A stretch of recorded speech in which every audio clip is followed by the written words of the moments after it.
रामकृष्ण हरी मंडळी, आपल्या भक्ती चॅनलमध्ये तुम्हा सगळ्यांचं मनापासून खूप खूप स्वागत. आज आपण बोलणार आहोत अक्कलकोटचे नारायण श्री स्वामी समर्थ महाराजांच्या श्री स्वामी चरित्र सारामृत ग्रंथाच्या पारायणाबद्दल. तर हे ग्रंथ म्हणजे अमृतकुंभ, जे वाचन करताना काही खास नियम पाळले तरच तुमच्या मनातील इच्छा पूर्ण होतात, संकटे दूर होतात आणि जीवनात सुख समृद्धी येते. श्री स्वामी चरित्र सारामृत वाचन करताना एक असा अत्यंत महत्त्वाचा नियम आहे, जो नियम जर एखादा भक्त मनापासून श्रद्धेने आणि सातत्याने पाळतो तर त्यालाच निश्चितपणे इच्छित फळ प्राप्त होतं.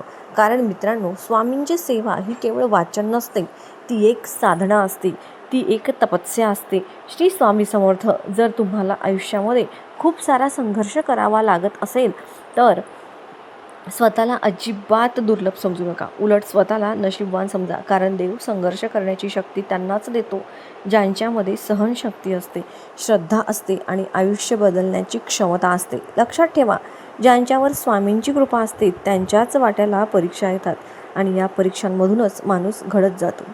स्वागत आहे तुमचं माझ्या या यूट्यूब चॅनलमध्ये. अक्कलकोटचे परब्रह्म भगवान श्री स्वामी समर्थ महाराज यांची न चुकता नित्यप्रेमाने सेवा करणारे आज कोट्यावधी भाविक आहेत. अनेक जण तर स्वामींना आपल्या घरातील सदस्यांसारखंच मानतात. स्वामींशी मनातल्या मनात संवाद साधतात. आपली दुःख, अडचणी, चिंता, भीती सगळं काही स्वामींच्या चरणी मोकळं करतात. स्वामींवर सगळी काळजी आणि सगळी चिंता सोडून फक्त स्वामींची सेवा करण्याची, स्वामींवर संपूर्ण विश्वास ठेवायची, या भावनेने अनेक भक्त श्री स्वामी चरित्र सारामृत या ग्रंथाचं नियमित पारायण करत असतात. मित्रांनो, काही जण नित्यसेवा म्हणून रोज 3 अध्याय वाचतात आणि काही जण रोज 7 अध्याय वाचतात, तर काही भक्त संपूर्ण ग्रंथाचं पारायण एका दिवसात करतात. पण इथेच अनेक जण चुकतात, कारण सेवा किती केली यापेक्षा ती कशी केली हे स्वामी पाहतात. बऱ्याच वेळा असं होतं की आपण मनापासून सेवा करतो, उपवास करतो, पारायण करतो, पण तरीही आपली इच्छा पूर्ण होत नाही. मग मनात प्रश्न निर्माण होतो, आपण इतकी सेवा करूनही आपल्याला फळ का मिळत नाही? मित्रांनो, याचं कारण एकच आहे, कोणत्याही सेवेचे काही नियम असतात आणि त्या नियमांचं पालन केलं तरच त्या सेवेचं फळ मिळतं. स्वामींची सगळ्यात उच्च, सगळ्यात श्रेष्ठ सेवा कोणती असेल तर ती म्हणजे श्री स्वामी चरित्र सारामृताचं पारायण. लक्षात ठेवा, ही सेवा करताना सुद्धा काही अत्यंत महत्त्वाचे नियम आहेत, ते नियम पाळणं गरजेचं आहे. आजच्या या व्हिडिओमध्ये आपण तेच नियम सविस्तर बघणार आहोत. कारण जर तुम्ही ही सेवा योग्य पद्धतीने केली तरच तुम्हाला स्वामींकडून कृपा, समाधान आणि इच्छापूर्ती प्राप्त होईल. परब्रह्म भगवान श्री स्वामी समर्थ महाराज हे पूर्ण ब्रह्म आहेत.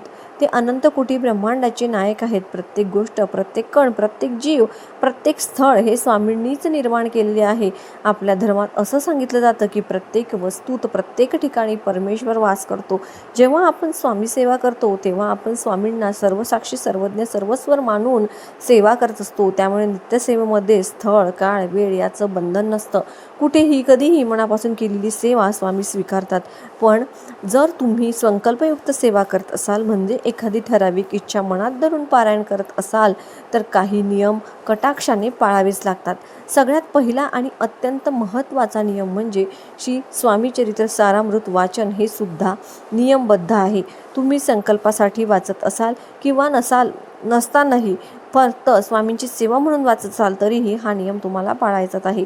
महाराष्ट्रातील प्रत्येक घरात, ज्या घरात स्वामी चरित्र सारामृताचं पारायण केलं जातं त्या प्रत्येक घरात हा नियम आवश्यक आहे पाळणं.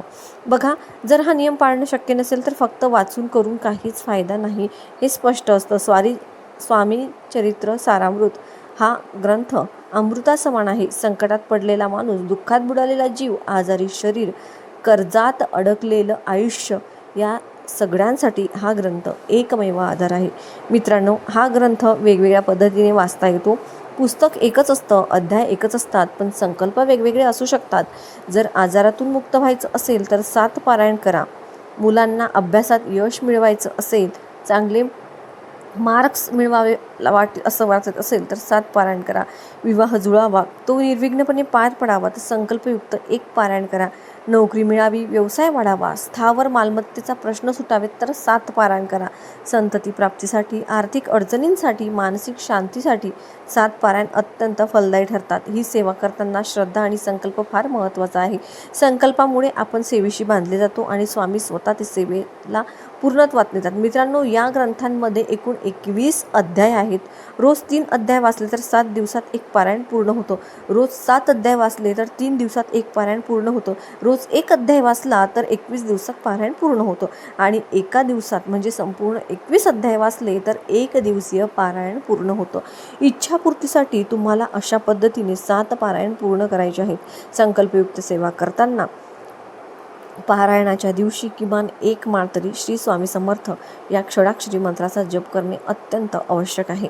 शक्य असेल तर 11 माळा करा. त्याचसोबत तारक मंत्राचं एकदा पठण आवर्जून करायचंच आहे. बघा, सगळ्यात महत्त्वाचा नियम, मी कोणतंही सेवा करत असताना मांसाहार पूर्णपणे वर्ज्य असतो. मांसाहार करून केलेली पूजा, केलेली सेवा कधीच सफल होत नाही, याचं फळ मिळत नाही. जर घरामध्ये रोज मांसाहार होत असेल तर नित्यसेवेचं पारायण करूच नये. जर कधीतरी मांसाहार होत असेल तर त्या दिवशी सकाळीच वाचन करा आणि त्यानंतर देवाकडे फिरकू नका. आणि जर घरामध्ये सतत मांसाहार होत असेल तर फक्त गुरुवारचा दिवस निवडा. त्या दिवशी घरात मांसाहार पूर्णपणे बंद ठेवा. त्या दिवशी 1 दिवस पूर्ण पारायण करा. हे अत्यंत फलदायी ठरतं. हा नियम जर तुम्ही कटाक्षाने पाळला तर स्वामींची कृपा नक्कीच तुमच्यावर होईल. तुमची पूजा सफल होईल. तुमच्या मनातील इच्छा लवकरात लवकर पूर्ण होईल. श्री स्वामी समर्थ सारामृत हे केवळ ग्रंथ नाही तर भक्तांच्या जीवनाला दिशा देणारे अमृत आहे. या ग्रंथाचे पारायण केल्याने मन, शरीर आणि आत्मा तिन्ही स्थावर सकारात्मक बदल घडू लागतात. सर्वात पहिला म्हणजे मनःशांती. आजच्या धावपळीच्या जीवनात चिंता, ताणतणाव, भीती यामुळे मन अस्वस्थ होतं. सारामृताचे पारायण केल्याने मन हळूहळू शांत होतं, नकारात्मक विचार कमी होतात आणि अंतर्मनात स्थैर्य निर्माण होतं. दुसरे म्हणजे संकटावर मात करण्याची शक्ती. स्वामी समर्थ सांगतात, संकट ही शिक्षा नसून परीक्षा असते. नियमित पारायण केल्याने संकटांकडे पाहण्याची दृष्टी बदलते. अडचणी आल्या तरी मन डगमगत नाही आणि योग्य मार्ग सापडू लागतो. तिसरं म्हणजे गुरुकृपा प्राप्त होते. पारायण हे केवळ वाचन नसून गुरुशी जोडले जाण्याचे एक साधन आहे. श्रद्धेने आणि नियमाचे पारायण केल्यास स्वामी समर्थ महाराजांची कृपा अनुभवायला मिळते. अडकलेली कामे मार्गी लागतात. योग्य वेळी योग्य निर्णय घेण्याची बुद्धी मिळते. चौथं म्हणजे कर्मशुद्धी आणि जीवनात सकारात्मक बदल. सारामृतातील प्रत्येक ओळ जीवन जगण्याची कला शिकवते. संयम, सेवा, नम्रता आणि विश्वास हळूहळू स्वभाव बदलतो. वाईट सवयी दूर होतात आणि जीवन अधिक सुसंस्कृत होतं. आणि सर्वात महत्त्वाचं म्हणजे विश्वास दृढ होतो. स्वामी माझ्यासोबत आहेत ही भावना मनात खोलवर असते. हा विश्वास माणसाला आतून मजबूत बनवतो. म्हणून आयुष्यात संघर्ष, अस्वस्थता किंवा दिशाहीनता वाटत असेल तर श्रद्धेने श्री स्वामी समर्थ सारामृताचं पारायण नक्की सुरू करा. परिणाम लगेच दिसतील असं नाही, पण स्वामी नक्कीच मार्ग दाखवतील, योग्य वेळी योग्य प्रकारे. तर आजची माहिती जर तुम्हाला आवडली, व्हिडिओ जर तुम्हाला महत्त्वपूर्ण वाटला तर व्हिडिओला लाईक नक्की करा.